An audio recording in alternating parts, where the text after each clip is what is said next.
خلينا نسمع شهادة مونيا، وأنا متأكد أن هذه الشهادة أيضا رح تلمس حياتك وتشوف يسوع المحب اللي بمد إيده بيخلص من كل الخلفيات ومن كل الشعوب ومن كل الألسنة ومن كل الأمم. شهادة مونيا.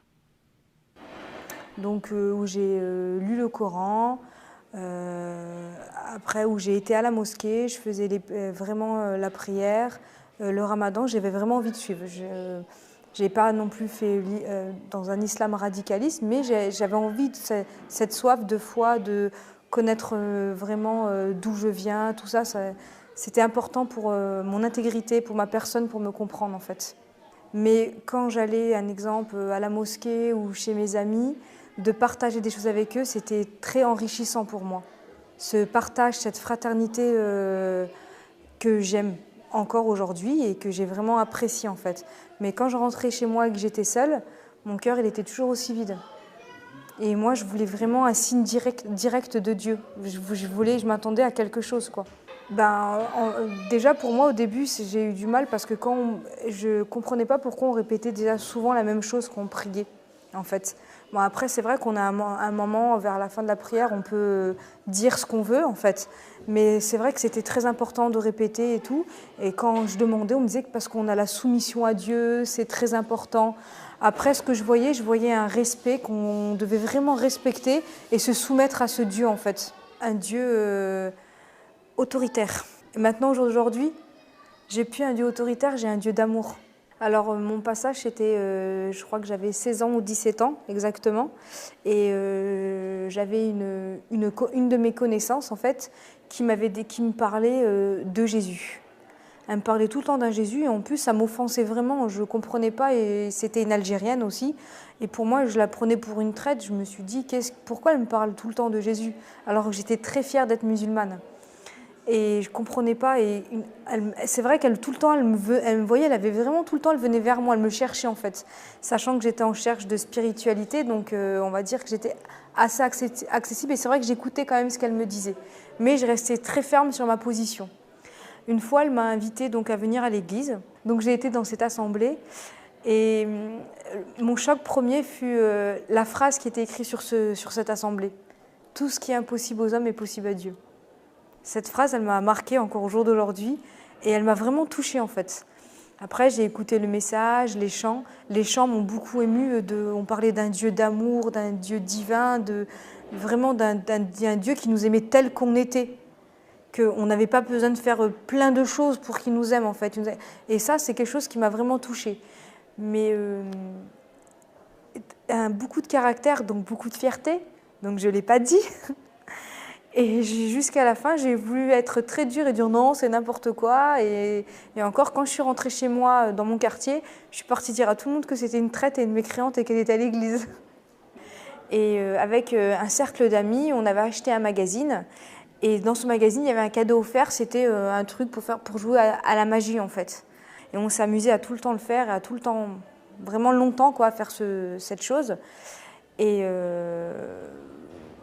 je ne peux pas vraiment l'expliquer comment, mais en jouant à ce jeu, une fois, je me suis retrouvée par terre. En fait, je suis tombée. Je ne peux pas expliquer vraiment ce qui m'est arrivé, mais d'après mes amis, en fait, j'étais pas moi-même. Donc, j'ai poussé des cris, je pleurais. Maintenant, après, avec explication, en fait, je sais que j'ai été prise par un esprit malsain, en fait. Et à partir de là, à partir de ce jour, ma vie, elle a vraiment changé. Parce que j'ai connu la peur. Donc, c'était très dur de dormir la nuit. Parce que si je fermais les yeux, je faisais des cauchemars. Mais si je les ouvrais, je voyais des choses pas belles. Le matin, je me réveillais avec des marques de strangulation, en fait, autour de mon cou.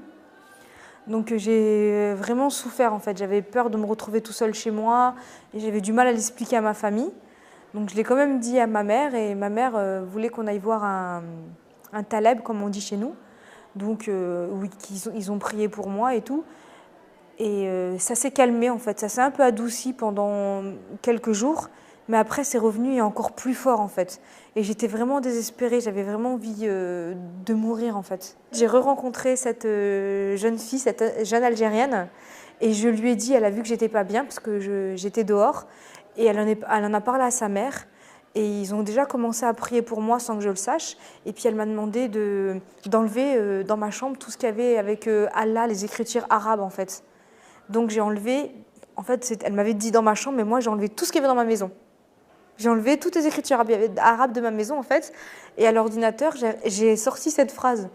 Tout ce qui est impossible aux hommes est possible à Dieu. J'ai collé partout dans ma maison. Donc tout le monde me prenait pour une folle chez moi. Hein. Et j'ai voulu essayer de croire. Sa mère aussi m'a offert une Bible. J'ai commencé un peu à la lire. Mais c'était encore très dur. Et sa maman m'a invitée à venir à l'église un dimanche après-midi. Et donc j'ai été avec elle, mais on n'a pas été dans le lieu du culte. On est monté dans une salle en haut où plusieurs pasteurs en fait, m'attendaient. Ils m'ont tous imposé les mains et ils ont prié pour moi. Déjà, ils m'ont demandé de raconter tout en détail, sans rien cacher en fait. Donc j'ai tout raconté, ils ont prié. Je suis retombée par terre et depuis ce jour, j'ai été délivrée, le jour même. Ils m'ont simplement dit d'accepter Jésus dans mon cœur, sincèrement. Et cet acte de foi, je l'ai fait. Accepter Jésus, c'est-à-dire accepter que Jésus est le Fils de Dieu. Accepter que Jésus est venu pour nous sauver. Et moi, je sais que personnellement, oui, j'ai accepté parce que j'ai vécu cette épreuve et que j'ai essayé dans l'islam aussi, que ma vie n'a pas changé. C'était toujours que en apparence, mais pas dans mon cœur ancré profondément. Et j'ai voulu donner cette chance à Jésus. Donc je lui ai demandé de rentrer dans ma vie et de me montrer aussi qu'est-ce qu'il pouvait faire pour moi et comment il pouvait changer mon cœur. Et aujourd'hui, j'ai la certitude que quand on parle à Jésus, il peut agir. Même n'importe quel musulman peut au jour d'aujourd'hui demander à Jésus. Jésus aime bien qu'on le teste, aime bien qu'on vienne lui demander si tu existes, prouve-moi-le. Et bien aujourd'hui, mon message, c'est de dire à n'importe quel musulman de demander à Jésus la preuve de son existence, la preuve qu'il est là pour nous offrir le salut et que c'est le Fils de Jésus et le Fils de Dieu. Donc voilà. Amen. امين. شكرا كثير للاخت مونيا. على فكره هي من اصل جزائري، تكلمت باللغه الفرنسيه لانه اسهل إلها، لكن حطينا الترجمه بالعربي.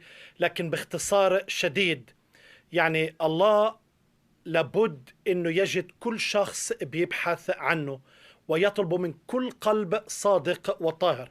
في البدايه كان عندها مقاومه ليسوع المسيح، لكن لما شافت انه المسيح هو القادر انه كيف بيلمس وبيشفي، وانه استطاع انه يغير حياتها ويشبع قلبها، آمنت بالمسيح وسلمت حياتها ليسوع المسيح.